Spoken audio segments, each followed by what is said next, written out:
right. Time for another. What do you call it? Patreon read.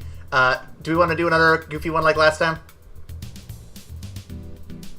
What, will we offer blowjobs? I mean, we don't have to do the same thing. We could do something similar. Let's think about what services we're willing to offer. I am willing to do child labor slavery trade.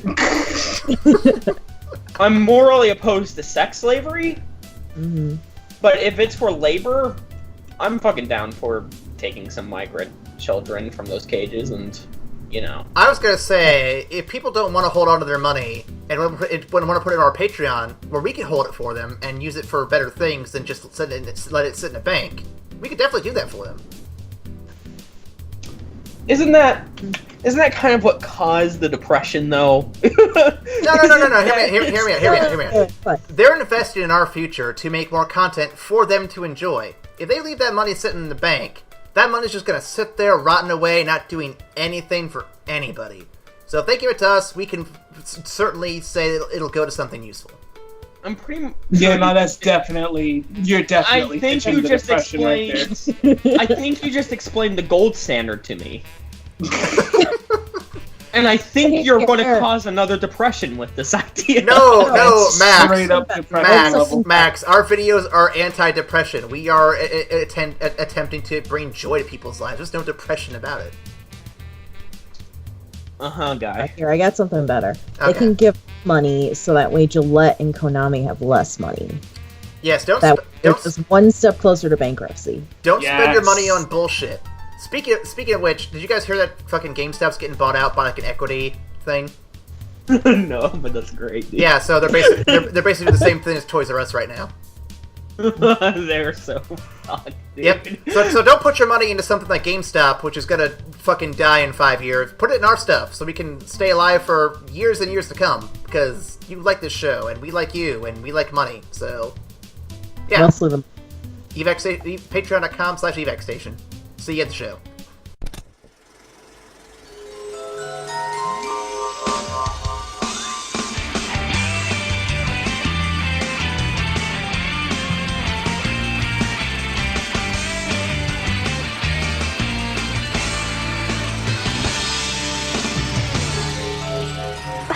As if. Hello, Internet. Welcome to the After Credits cast. We all need to find our own inspiration, and sometimes it isn't easy. Like Ryan Medora, who is inspired to belt out some sick tunes. Tombo Maxpilly, who's inspired to make short films and be Irish. Yeah! And Nikiki Mendez, who is inspired to make my D&D Wizard's Life a living hell. Yep. That's what I do. And I am Aaron Gigi Waseska, because I had no other name for me. And I'm inspired to make host a lowly internet podcast. Welcome to the After Credits cast. Yay. I'm a little bit disappointed that you didn't say OG instead of Gigi, dude. I was going off the that's the name of the cat, isn't it? Gigi? Don't listen to Max. He's just a hater. Yeah. So welcome to the show. We're going to be talking about Kiki's delivery service. But before we get into the movie, guys, time for everyone's favorite segment. What you watching? What you been doing this week? What you been up to? It's really tough when you do it back to back. Yeah, like my answer's the same. Just refer to Totoro for my answer. I'm still just making Aaron's life a living hell, and on the Discord. I actually do have an answer for this one. I held something back from last episode. Two things. Too smart. Yeah. Well, so they had a sale on the PlayStation Network this past week for the E3 stuff that happened recently. And one game that was on sale was the game that came out last year, Horizon Zero Dawn, for $20 for the complete collection. Like, you get all the DLC and everything for $20. Yes! So, I bought that, and I actually managed to sneak in an hour yesterday and another hour today. Amanda was really nice to let me use the TV while she was doing other stuff. And, no. So we share the PlayStation where we watch the Netflix, the Hulu, and everything. And occasionally I'll play games on it whenever we get a moment. So I gotta play a little bit. I will say that, in my opinion, the face animations are a little weird at times. Fair. That's fair. And I was gonna say I'm still not used to the button layout in terms of what the controls are. I keep hitting one button that I think is a scan button, thinking it's the Batman game, and it's not, and I keep doing stupid shit. So, yeah, it's a learning curve. I'm gonna get to it eventually. One day. One day. But Unless game end. outside of that, though, Nicole actually was a witness to this other thing I was going to mention. So I've been recently getting rid of old shit in my house, namely my old games that I don't have room and or want to play anymore, from the old GameCube and Wii systems, and my old PS3, which I don't have anymore. So I take it to eBay to sell this shit. And I don't want to give out numbers, 'cause I don't want to be that humble brag, but really bragging dude. But I've sold enough to buy a Nintendo Switch, so I will probably be doing that here very soon. Nerd! We did it! Fucking Splatoon! And I want to add to that too. I haven't even sold a quarter of my games yet. I've already made that much, so I'm feeling pretty happy with what's left. Link to your eBay later, dude. I might actually buy some shit for you. I'll be putting up more stuff. Say it like he was selling drugs. I'll be putting up more stuff this next week, actually, because so eBay is weird. It actually sets a limit to how much you can put up at once per month. You can only put up like 30 items a month. So I put up like eBay hookups. You got them eBay hookups. Yep. So right now I have 10 items sold, and I have like 7 more items people are bidding on that have not sold officially yet. But it's looking pretty good. I'm excited. Nicely done, dude. Yeah, we're gonna have to get on Switch mode for everything. Oh yeah. Go play some fucking Splatoon! Well, I'm really excited too because tomorrow is also the Steam sale, according to all the news outlets. So I'm hoping, Divinity Original Sin. That's all I want to get. Divinity Original Sin 2. Get Get it on it's sale. so good. Get it on sale. That's all I want to get. Okay, so that's my week. Ryan, is there anything you want to add for your week? I haven't gotten a whole bunch of time to do other fun stuff because I'm in the midst of apartment hunting and job hunting simultaneously because that's always fun. But aside from that, I've been mostly playing Divinity Original Sin 2, so I can attest. Game is fucking bonkers. You should absolutely grab that. For those who are listening that may not know, if you like D&D or any of those other role-playing kind of games, it's your speed. You'll like it. You'll or at least give it a look and see, but you'll probably like it. I've got a badass archer as my main character who's just killing the game. I love it. I want to make a undead sorcerer, because I know you can play as a skeleton, and I would love to do Yeah, that. you can indeed play as a skelly, bro. I've been told if you go as a skeleton into towns, people will try to chase you out, though, so I'm excited to just mess around with that.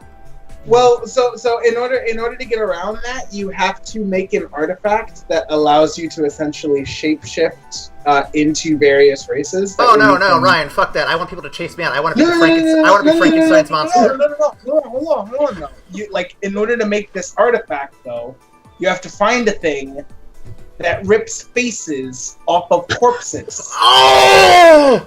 I can be Nick Cage!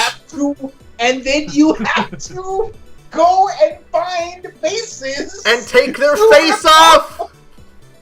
Oh my Lanta. You can actually be Nick Cage. You want to take his face off? I'm telling you. Ryan, I haven't even played this game yet. And I'm in love with it. It's perfect. Yes. It's the fucking best. I can take the faces off. Oh god. Nicole, you'll have to play with us when you'll have to get it and play with us. It'll be great. Yeah, I have to now. You can play with face off. Yeah, let's just do all undead. It'd be All the undead undead party party. rolling through. Oh, we beat the Skelebros. It's getting spoopy up in here. So take off all your faces. I Alright, got you to try that. so that is what you're watching. Is there anything else you want to add to that? No, that's mostly what I'm doing. Alright, so we'll roll right into the movie. A little quicker than last time. So this week we're doing Kiki's Delivery Service, part of the Studio Ghibli Summer Slam. Released in 1989, this film has grossed in total approximately 27 million worldwide. It is the second localization, which was done by Disney. It features famous voices such as Kirsten Dunst, Phil Hartman, Debbie Reynolds, and Tress McNeely. It won the most popular at the Japanese Academy, Best Director at Cinema Junpo, and the Best Animated Film at the Mainichi Film Concours. As a bonus fact, Hayao Miyazaki and his artists traveled to Sweden to research for this film. They took photographs of Stockholm and Visby, formed the basis for the fictional city of Koriko.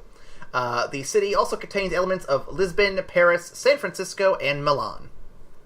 I called Paris. I definitely called Paris. There was definitely a Paris vibe I got early on, too. Yeah. So yeah. I got the Stockholm, to be honest. You get the Stockholm Syndrome? I mean, yeah, I'm here, aren't I? Yep. Yes. So initial thoughts, what do y'all think? Long as fuck.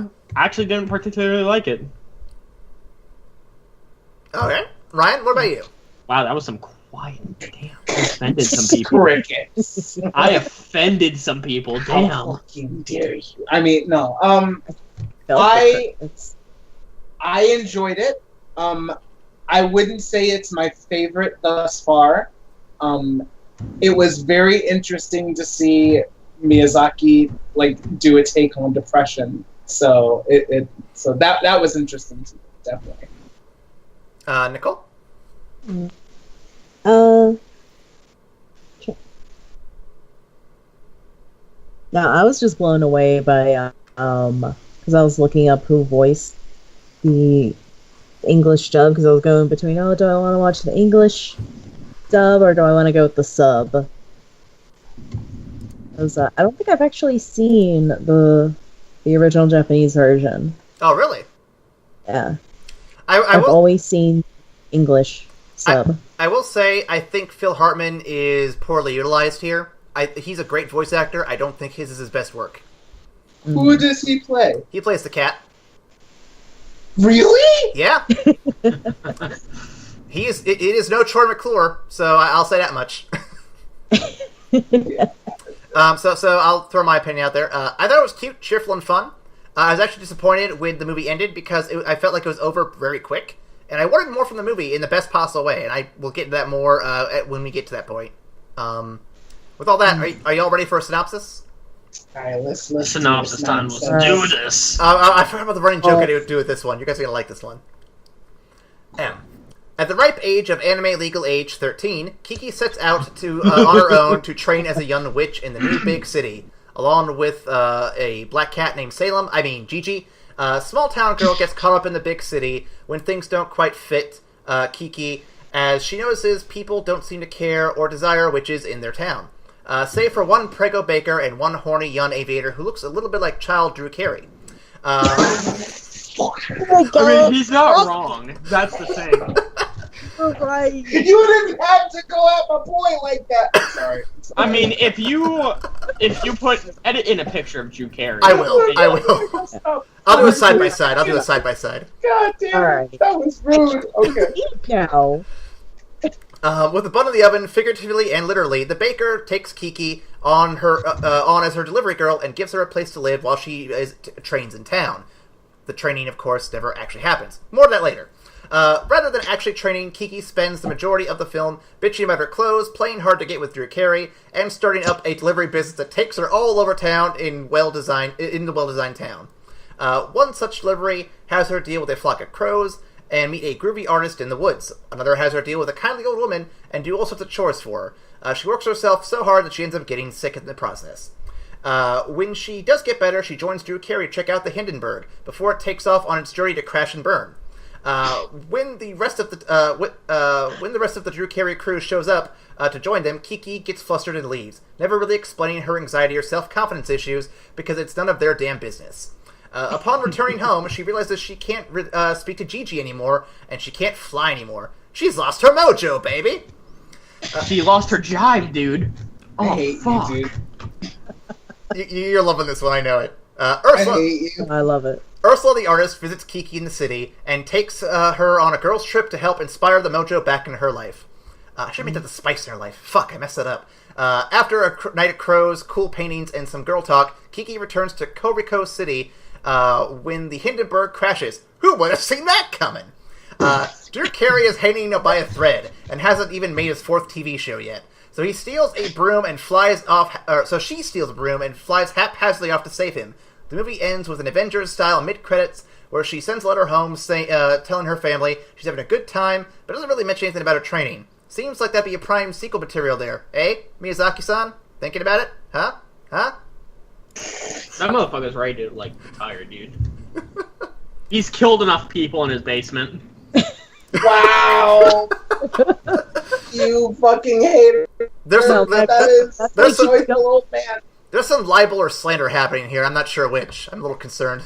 That's how I mean, No. absorb Slander is spoken. soul. In print, it's libel. Okay, so yeah, there's some slander going on here. He absorbs the souls of children. Oh my god. More slander. The bad part is that I actually really like Miyazaki as a person. Oh, we know. Look at that smile. All right. So with all that aside, now that we're past the synopsis, what do y'all think of the movie for realsies? I mean, I was dead serious, dude. Like, I kind of get bored by it, to be honest. See, I had a lot of fun with it. I think what did it for me was the sweeping shots of the cityscape as she's flying over it. To me, that clicked with me. I'm like, okay, visually, I'm drawn into it. Let's see what you got. So I was just kind of hooked. I had fun with it, but I was having a little bit of difficulty kind of tying into like the central plot of the movie, like especially because they started out with the whole, oh well, once you're 13, you go off and you like train in the city independently for a year, and then she never did it. That was very. I'll admit that was very frustrating. I'm like, aren't you supposed to be becoming a better witch? Aren't you supposed to? Don't you have a fucking job to do? I can half fly a broom. Let's just run this delivery service. I'm like, all right, girl, live your life. But damn, I thought you were gonna be a witch. Like, no training. Like, where's my dude? I want to become a witch. Also, I felt me becoming like I felt how old I was when towards the end of the movie I'm sitting there. I'm like, this spoiled little girl hasn't written her parents one goddamn time. How long has she been in this city?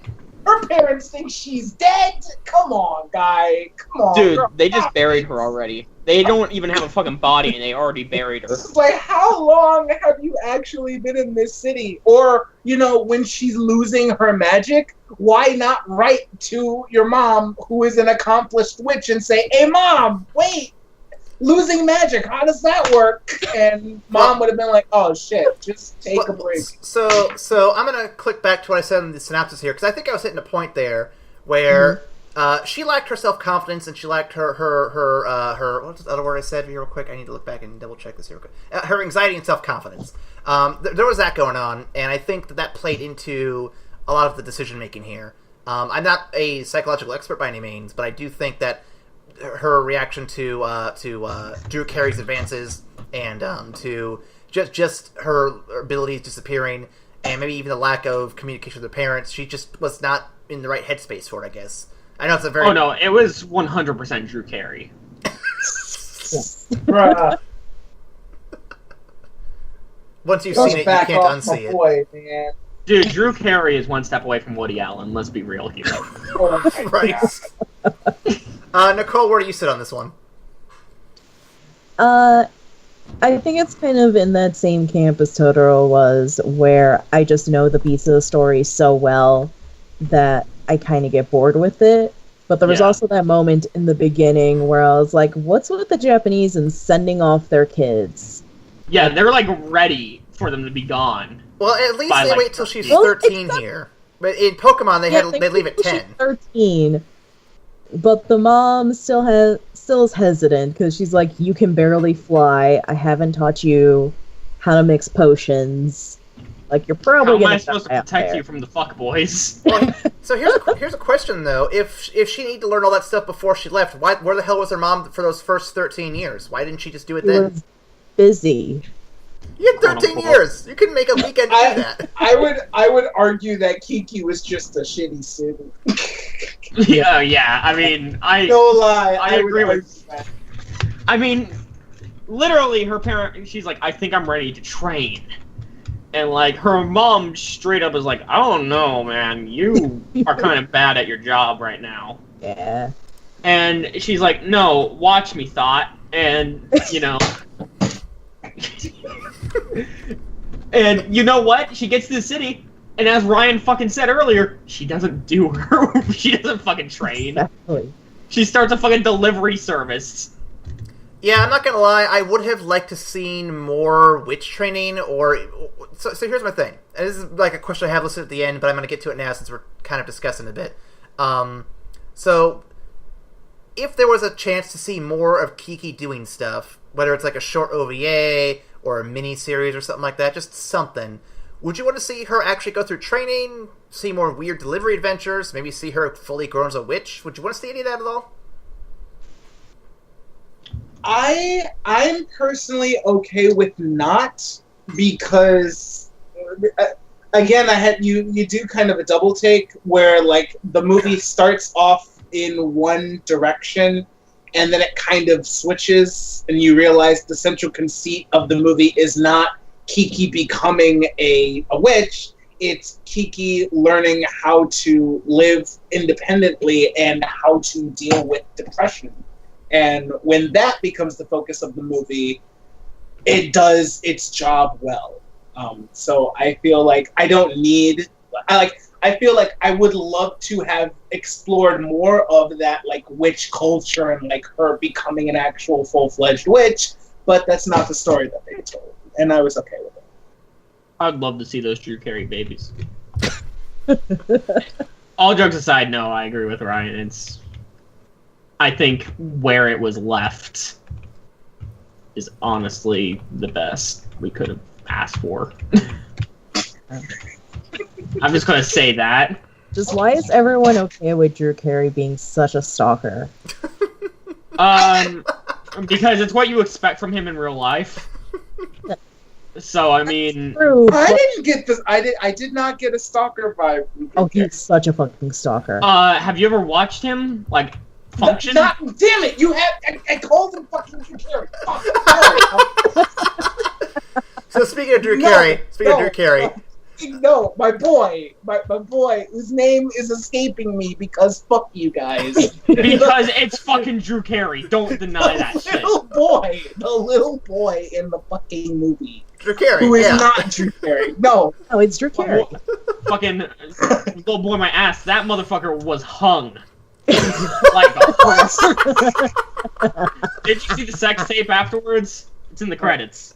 Yeah. So- That's what to the end of the credits. So speaking of Drew Carey, what did y'all think of his fucking fucked up bicycle? What the hell was all that about?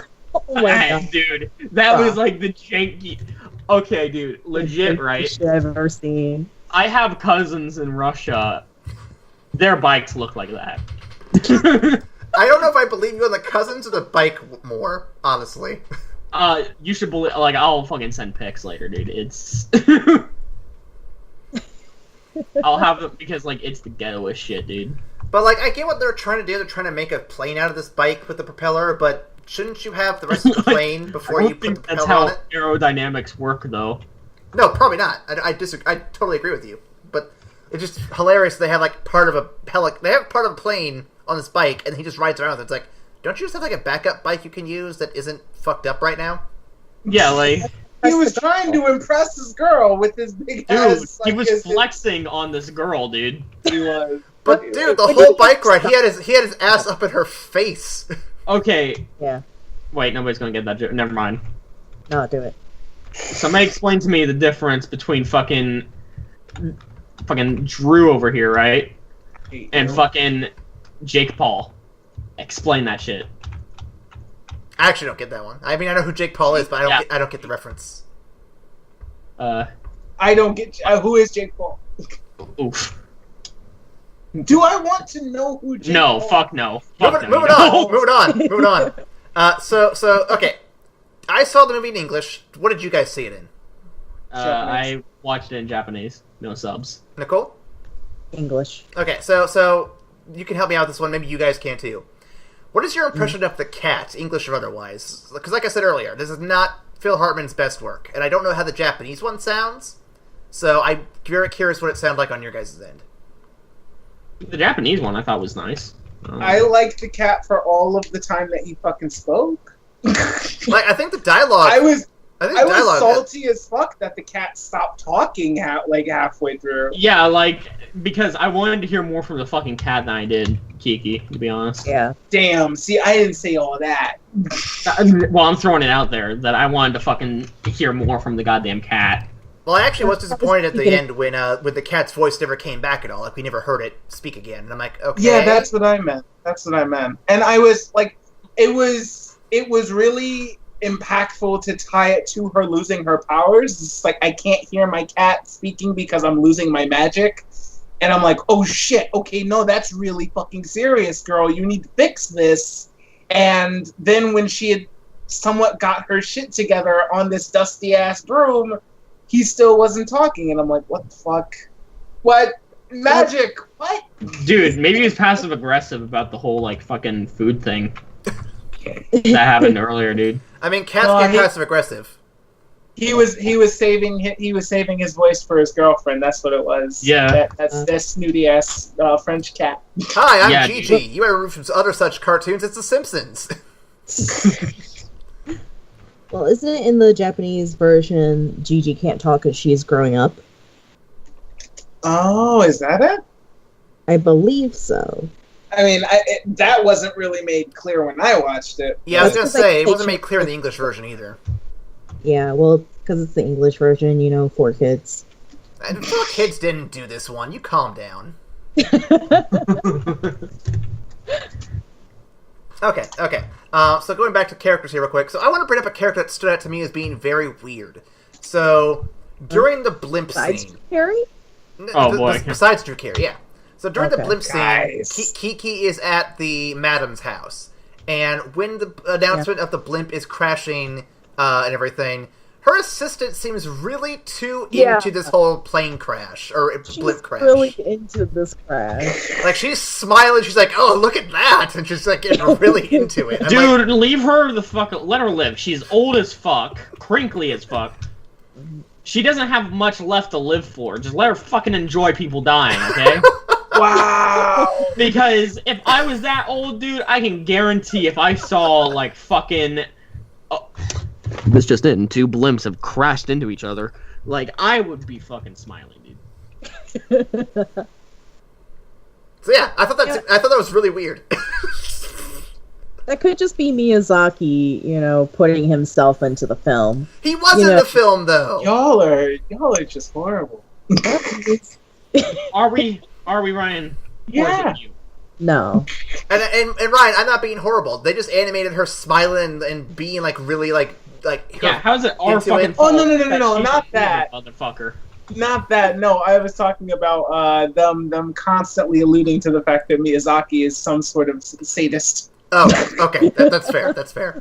I mean, listen. Let me ask you this, Ryan: is it worse that they're calling Miyazaki a sadist, or that the guy in charge of Pixar is an actual like pedophile rapist guy? He's like legit a pedophile.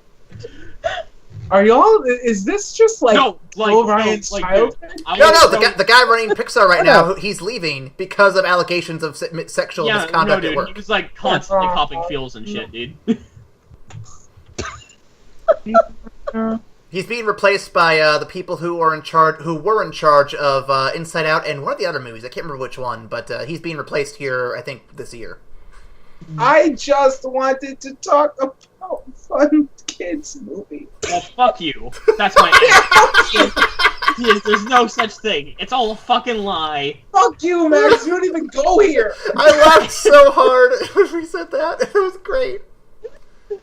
Okay. I'm gonna pull things. Yet to see the deeper stuff within Miyazaki. You know, guys. That's why I'm not allowed on the podcast anymore. No, you're allowed on this podcast all the time. It's great. We've got great content here. I'm gonna pull back a little bit here. So back to the movie. So what do you guys think about the setting and the city and everything? Like the visuals going on there. I thought it was all very impressive. Just the cityscape going on. Oh, I fucking love Stockholm, dude. And like as a result, that nostalgia gave me the biggest fucking brain boner. Yeah, it's really beautiful. Yeah. Just the city, it being by the ocean, her flying over the ocean. top notch. Well, and as Ryan said earlier, I got a very strong feel of Paris between the visuals and the music going on. Like, there was like a combination was just enough Frenchy to me that I'm like, oh, okay, I get what's going on here. Yeah, It's kind of a weird blend. I love the cityscape. I loved seeing the cityscape. It was a weird blend for a Japanese movie, I'll say that much. Yeah. But, like, here's the thing, right? Like, the blending of Stockholm and Paris just feels awkward to me at some points. The blending of anything with Paris is awkward. Anything about Paris is, like, fucking dirty, but that's besides the point. Bunch of surrender monkeys over there. Damn, I didn't, even when I said Jew, I didn't say, like, monkey. Holy fuck, dude. I was quoting The Ow. Simpsons on that one. Uh-huh. I mean, you ain't wrong, though. I don't hate French people. Shout out to Groundskeeper Willie. Okay, next one. So here's one I was curious what you guys thought. So early in the movie, like within the first, I want to say 10 minutes, she meets another witch flying to another city. When I first saw that, I'm like, okay, so they're gonna meet up. There's gonna be some kind of rivalry at some point. It's gonna turn into a witch v witch brigade, but we never see that witch again. Yeah, no, that pissed me off. Yeah. Would y'all I don't see know. more of that witch? I was like, you set up some fucking conflict for nothing. I wanted a cat battle. Oh, definitely. Fucking. They were definitely leaning hard. Like early in the story, they were leaning hard towards the plot centering around her training and her upcoming as a witch, and it ended up just being a big ass cocktail. So, It deviated harder than this podcast does on topics. Damn. Touche, sir. Touche. Okay. I got two more No, questions. honestly, Go ahead. I'm sorry. It's just honestly when like I lost hope of getting like the actual witch storyline once it was confirmed that the girl in the forest was actually not a witch. She was just an artist. Because as soon as I saw her, I'm like, that's a witch, and she's going to teach Kiki how to actually do some shit. Just wait for it, and it never happened. I was just like, okay, yeah, we're not getting the witch story. But an artist just can't live in the forest. She has to be a witch. I'm not saying that she wasn't. How I'm fucking not racist. saying that she wasn't a witch. I'm just saying I called her being a witch, and when it turned out that she was just a really passionate artist who surrounded herself in nature to be inspired, I'm like, okay, that's really cool. Well, wait. You're accusing her of being a witch? Someone quickly. We gotta burn her at the stake.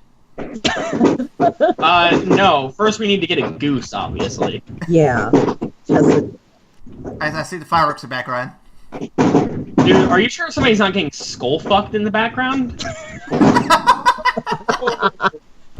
Is that the ghost? I'm realizing that it's not the neighbors next door. It's in my fucking backyard. Is it your fucking roommate just kind of, I don't know, skull fucking someone? No. How confident are you with that answer? Because you do not sound confident. 83% confident? Otherwise, not that's confident just like enough. super loud. Somebody's eye socket is getting penetrated right now. Mm-hmm. How do I get to eye penetration in a fucking... Because that's what it sounds like. Because you invited me to this podcast. Fair enough. Alright, so I have two more questions left for you guys on this one. Number one, why does she not invest in a poncho?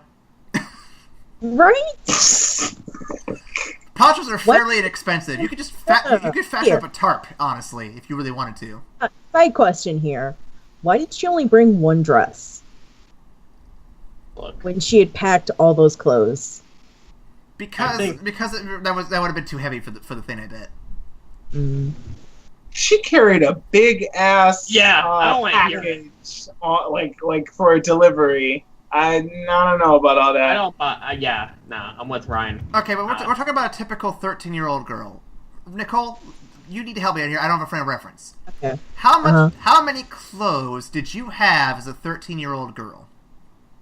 I mean, I had a lot of jeans, a lot of shirts, but I would pack, if I'm going away for a year to train, I'd probably pack more than one dress. Just a thought. Just kind of a thought that you might pack a little bit more. Yeah, I might pack a little bit more than one outfit for a year. Or you pack less and just go nudist. That is I feel like you're endorsing. I feel like you're endorsing some things that we should not be endorsing on a podcast. I'm just gonna listen. I'm just saying. If you've seen the game Bayonetta, she is a witch, and she just wears her hair. Yes, but she's also not 13.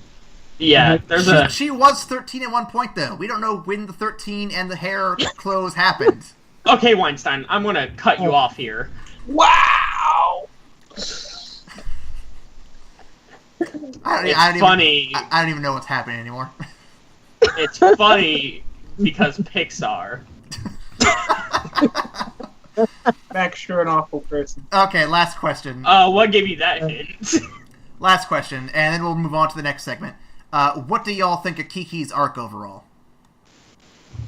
I would rate it 1 Miyazaki-san out of 2. I just realized that's actually like a really bad ratio mathematically, it's isn't pretty it? bad. It's like 50%. Yeah. Way to math. I'm not even a math guy, and I know that one. I would say like 2 out of 3 Miyazaki-sans and German Sex Dungeon. That's a pretty decent rating. Without the German Sex Dungeon, yes, I pretty much agree. All right. Well, if we're ready to move on to the next segment, gentlemen and ladies, I have another conspiracy corner for you guys. Do you actually have? Oh shit! I can't wait for this shit. Ooh, yeah, let's cue get this going. The music again. Cue the music again.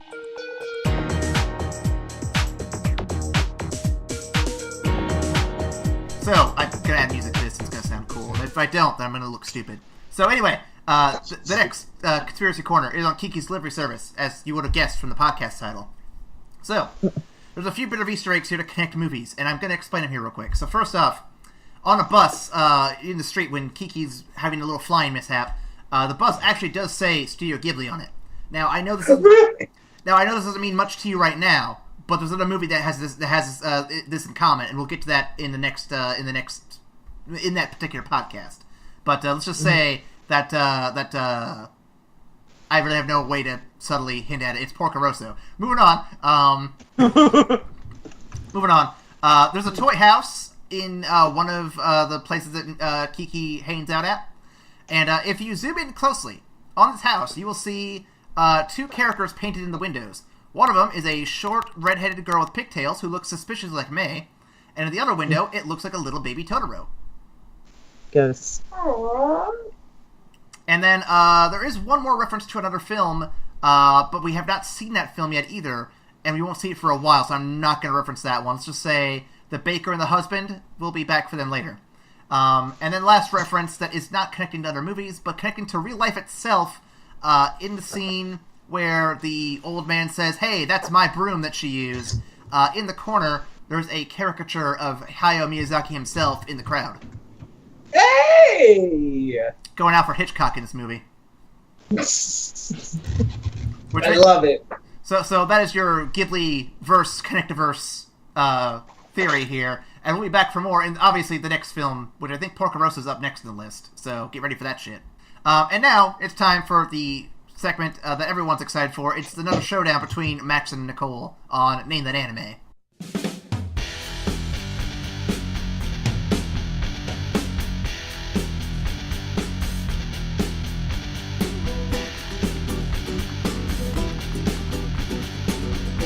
I feel like I'm on first this time, dude. You actually might. I don't know. At least one of these I think you might get. Alright, are you two ready for this? And Ryan, if you do know one, do step in. I'm excited to see if you can get... Speak up, bitch. I would have, but... Okay. I'm sorry that I fucking guessed. Anime number 1, clue number 1. Alright. This supernatural action anime was originally released as a 6-episode run in November of 1993. which, oddly, took place in the middle of an arc from the original manga. That's a lot of information for one clue. Helsing. It's not Hellsing. Yeah. That was a good guess, though. It was a pretty solid guess. Anyone else want to jump in on this one?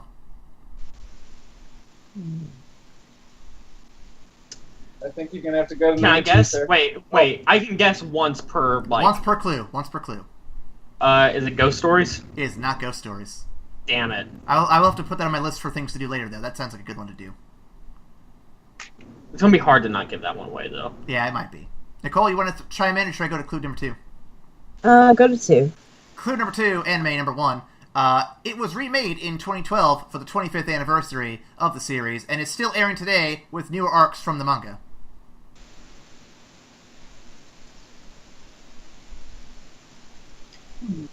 The door's wide open, boys. Could you repeat that one more time? Yep. It was remade in 2012 for the 25th anniversary of the series, and it is still airing to this day with newer arcs from the manga. Oh. Does Max got it? When did you say the original run was again? 93. 93? Damn. I don't think it's right, then. Okay. Wait, I'm gonna guess. Still. Okay. Is it JoJo? Fuck, he got it! I didn't even get to my favorite clue, which is number 3. I'm going to read it anyway. Islamic fundamentalists filed complaints that ultimately slowed down production of this anime in 2008 due to the scene where a villain is holding what appears to be the Quran. Shit. Ah! No. But you guys missed the best clue, which is number 5. You thought it was the 5th clue, but really it was me, Dio. Oh god, that would have been great! Okay, anime number 2. Here we go. Number 1. Clue number 1. The original run of this romantic comedy began in April of 2002.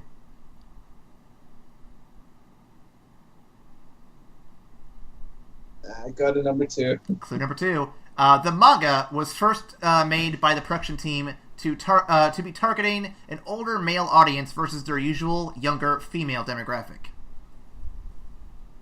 Oh, that's disturbing. I'm glad that you said it. This one I get. Clue number 3. Clue number 3. This might be the tough one here. 3 video games were released from this series. One for the Game Boy, a visual novel for the PS2, and a communication game on the PC where players teach the main android character how to speak. The fuck? What? Is it a dot hack? Nope. Okay. I feel like Nicole's gonna be the first one to get this, probably. Oh, definitely. Okay. Clue number 4, or Nicole, you have a guess for it? No, go ahead. Okay, clue number 4. The central theme is around subservient human-like machines, similar to iRobot or Detroit Become Human. Oh, shit!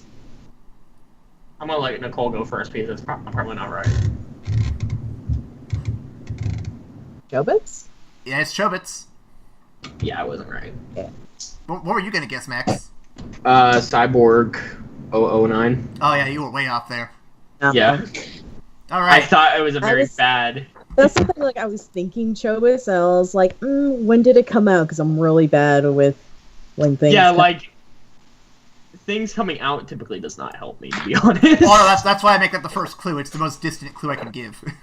Okay. Okay, so here is anime number 3. All for all the money. The original run of this anime, let me start over. The original run of this adventure parody anime was in 2003. Are you joshing me right now? I'm not joshing anybody. Adventure parody. All right, are you ready for number 2?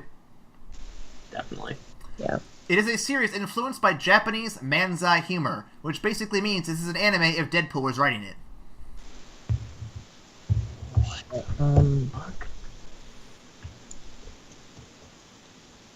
Dude, I have no idea what the fuck this could honestly be.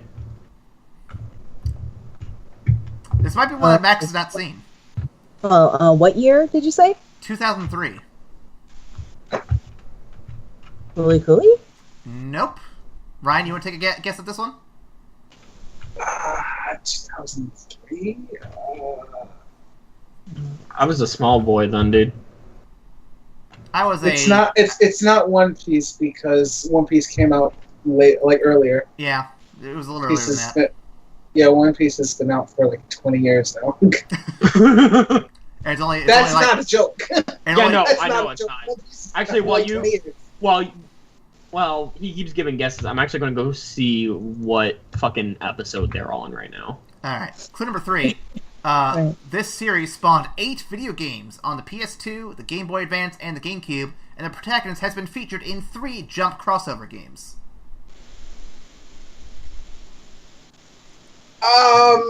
Fucking Bleach? Nope. Full Metal Panic? Nope. Okay, I think this 4th clue is going to give it away. We're going to find out here. You guys ready? There was one recurring gag within the series, among many recurring gags, which are ridiculous fusion characters inspired by Dragon Ball Z. This includes triple fusions, refusions, and other strange combinations of random usefulness.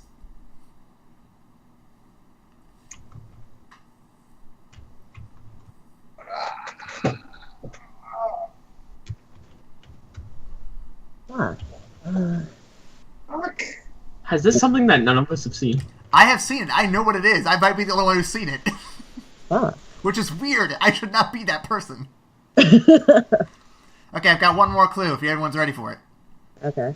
This anime had to cut original gags of the manga, as many of the jokes featured appearances of characters from other mangas, such as Yu-Gi-Oh!, which weren't allowed in the anime release. Fuck, I feel like I know this one. Look, I feel like as soon as he says it, I'm going know. to shit myself. I feel like Nicole's the only one who's going to be close to getting this, if she. I feel like I've seen this, and as soon as he says the answer, I'm gonna, like, just hate myself. I did not. Go ahead. I think it's going to be something that, like, I've always meant to go watch, just never got around to. What's funny is, as soon as I say it, Nicole's going to know exactly what I'm talking about. Yeah. Right? Alright, man, what is it? The series is called Bobobo Bo. Fucking hell! For those who don't know, it's about a giant buff white dude with a blonde afro who fights people with nose hair. Hell. Yeah, there was no fucking way I was getting now. Damn it. I'm so mad right now. I'm fucking salty at myself now. Like I told you, Nicole, you should have gotten that if anybody. I know, I should have, because I've actually seen that piece of crap. By the way, I like it. I find some of the jokes to be pretty funny. I didn't like it. By the way, to answer the question earlier, One Piece has 1,053 episodes currently on Crunchyroll. Oh. Yep. I thought Simpsons had the record for longest. No, never mind. I'm not going to get into that. Okay, so. Oh, God. Oh, I'm so mad right now. So we have no winner this time, just a bunch of losers. So we're going to move on to our final segment, which is ranking the movie and closing out the podcast. So, guys, how would you rank this film on our scale of platinum to shit? Or I guess you'd go up. It'd be shit to platinum. I would say This bronze. Yeah, this one I would give it bronze. What'd you say, Nicole? I was agreeing with them with bronze. I was thinking that. I would go silver. I had a lot of fun with this one, but I could easily put it as a bronze as well. It's in that straddling line a little bit for me. But yeah, that's pretty much cut and dry there. Anything else we need to cut up before we get to the plugs? No? Well, that was a short one, so I'm going to go ahead and do the plugs real quick. So thank you for watching, and if you want to follow us on Tumblr, Twitter, or Facebook, you can meet us there. You can leave all sorts of comments. You can chat with us, all sorts of fun stuff. And if you also want to donate money to our Patreon at patreon.com/evacstation, you can donate us some money to help keep the show going, keep the lights on, get new shows going. We'd love to get some money to eventually put funds towards a second podcast or third podcast for like video games and shit. That'd be fun. Gasp. I know, right? I love a video games podcast. So if you want to do any of that, please donate to the Patreon. We'd love the help. And lastly, if you want to reach out to us for comments, or if you want to tell us what your favorite Miyazaki film is, and we can read your comments on the show, make sure you send us an email. Ryan, what is that email? That is evacstation@gmail.com. evacstation@gmail.com. And if you go ahead and do that, we will read your stuff as soon as it comes up. Or if we don't get any until near the end, we'll probably like a wrap-up episode that we just read everyone's stuff. It'll be fun. So next week, let me actually see the list real quick, because I don't remember what's next on the docket. It's either Porco Rosso or Only Yesterday. I can't remember what comes next. According to my list, Only Yesterday is actually the next one in chronological order, so we'll be doing that one next, followed by Porco Rosso. Cool shit, buddy. So tune in for that next time, and as always, we'll see you after the credits. Bye.